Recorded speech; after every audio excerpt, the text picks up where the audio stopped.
Brace த Lord. நான் சொல்லியிருந்தேன், என்னோடய வாழ்க்கை ரட்சிப்புக்கு முன்பாக வெள்ளை அடிக்கப்பட்ட ஒரு கல்லறை மாதிரி இருந்தது.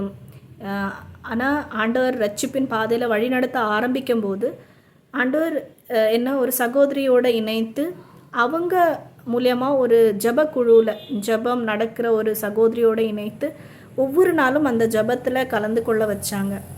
அந்த ஜபத்தில் பார்த்திங்கன்னா ஒவ்வொரு நாளும் ஒரு சிலர் வருவாங்க. அந்த ஜபத்தில் கலந்து கொள்ளும்போது அவங்க அபிஷேகத்தில் நிரம்புவாங்க. அந்த நிரப்பும்போது அவங்களுக்குள்ள சில அசைவுகளை பார்க்கும்போது, மேனிஃபெஸ்டேஷன் பரிசுத்தாவினோட செயல்பாடுகளை பார்க்கும்போது கொஞ்சம் எனக்கு பயமாக இருந்தது. அது பார்க்கும்போது நான் எப்படி சொல்லுவேன்னா, ஐயோ இதெல்லாம் எனக்கு வேண்டாம் மாதிரி பயப்படுவேன். அவங்க அந்த அவங்களோட செயல்பாடுகளை பார்க்கும்போது எனக்கு பயமாக இருந்துச்சு. எனக்கு இந்த அபிஷேகம் எல்லாம் வேண்டாம் மாதிரி நான் யோசிச்சுருந்தேன். போக போக ஒவ்வொரு நாளும் நான் அந்த ஜபக்குழுவில் அட்டென்ட் பண்ணும்போது கொஞ்ச நாளில் எனக்கும் இந்த அபிஷேகம் வேணும் அப்படின்னு சொல்லி எனக்கு ஒரு வில்லிங்னஸ் வந்தது. அதே மாதிரி அந்த ஜபக்குழுவை நடத்துகிற சகோதரி ஒரு நாள் ஜபத்தில் நடத்தும் போது பரிசுத்த ஆவினாலே ஏவப்பட்டு சொன்னாங்க, உனக்கு நீ என்ன கேட்டாலும் ஏசப்பா தருவாங்க, நீ இப்போ கேள் என்ன வேணும் அப்படின்னு. அப்போது என்னோடய ஹார்ட்டில் எனக்கு பரிசுத்த ஆவினோட அபிஷேகம் வேணும் அப்படின்னு சொல்லி எனக்கு அப்போது கேட்கணுன்னு தோணுச்சு. அது உடனேவே ஆண்டவர் என்ன நிரப்புனாங்க, வல்லமையாக அந்த நாளில் நிரப்புனாங்க. பிறகு அந்த ஜப குழுவில் எப்போ எல்லாம் நான் ஜபத்தை அட்டென்ட் பண்ணுவேனோ அப்போ எல்லாம் என்னை அபிஷேகத்தில் நிரப்புவாங்க. படிப்படியாக எனக்குள்ள சில மாற்றங்களும் நான் பார்க்க ஆரம்பித்தேன். அதே மாதிரி அந்நிய பாஷையாக இருக்கட்டும், லாஃபிங் அனாயிண்டிக், சந்தோஷத்தின் அபிஷேகம், அது வித்தியாசமாக இருக்கும். இது அந்த ஜபக்குழுவில் ஜபிக்கும்போது நான் பெற்றுக்கொண்டேன்.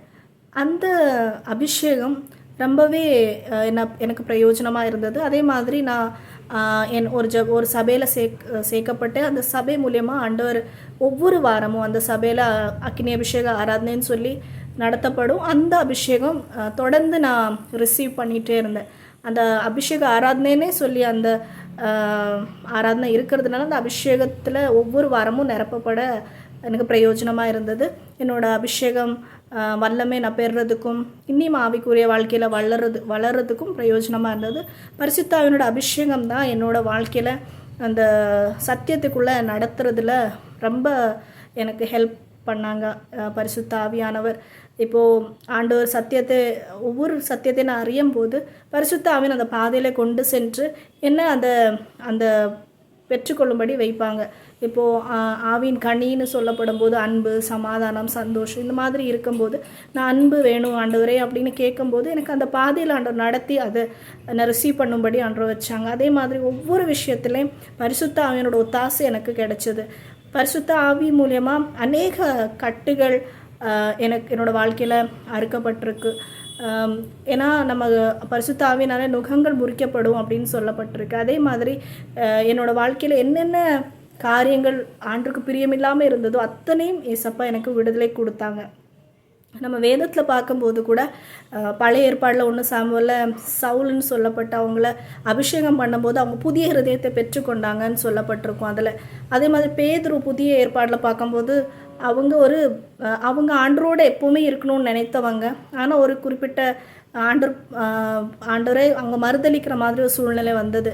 ஆனால் பரிசுத்த ஆவியினாலே அவங்க நிரப்பப்பட்ட பிறகு அப்போஸ்ல இதில் ஆக்ட்ஸில் எழுதப்பட்டிருக்கு, அவங்க வல்லமே பிரசங்கிச்சாங்க அப்படின்னு சொல்லி.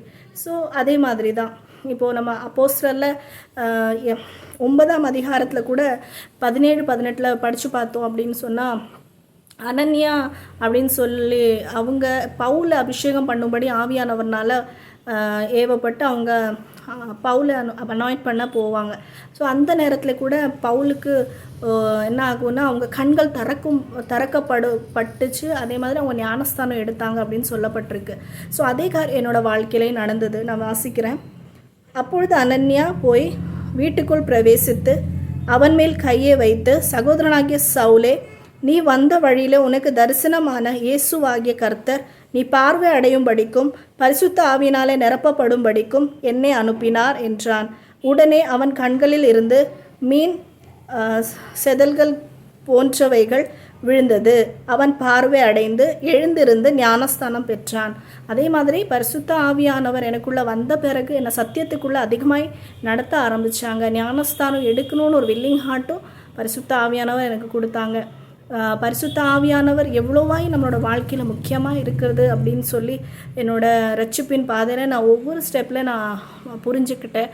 ஒருவேளை உங்களில் யாராவது ரட்சிக்கப்பட்டும் பரிசுத்த ஆவியை பெறாமல் இருந்தீங்கன்னா நிச்சயமாக நீங்கள் கேட்கும்போது ஏசப்பா உங்களே நிரப்புவாங்க. அபிஷேகத்தின் வல்லமை, அபிஷேகம் ரொம்பவே நம்மளோட கிறிஸ்துவ ஓட்டத்தில் வெற்றியோடு ஓடுறதுக்கு ரொம்பவே பிரயோஜனமாக இருக்கிறது. ஆண்டவருக்கே மகிமை உண்டாகட்டும்.